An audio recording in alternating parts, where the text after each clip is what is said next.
من عندي بتاع اللبن أجزة. الاسم غريب شوية، تسألوا عليها عند الراجل اللي بيعمل جبن أو اللي بيبيع ألبان. أجزة هتحطوا كام معلقة؟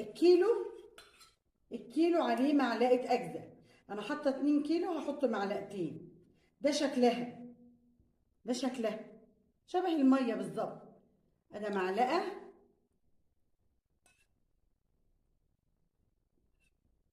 ودي التانية.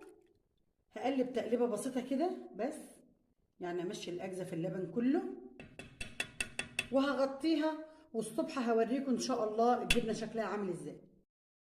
صباح الخير، ازيكم يا حبايبي؟ خلاص كده ما شاء الله الجبنه ربطت زي ما احنا شايفين. الجبنه ربطت. الخطوه الثانيه ايه؟ انا هجيب شبيكه مخرمه زي دي واحطها في مصفى، والمصفى تحتها طبق عشان الميه اللي هتنزل.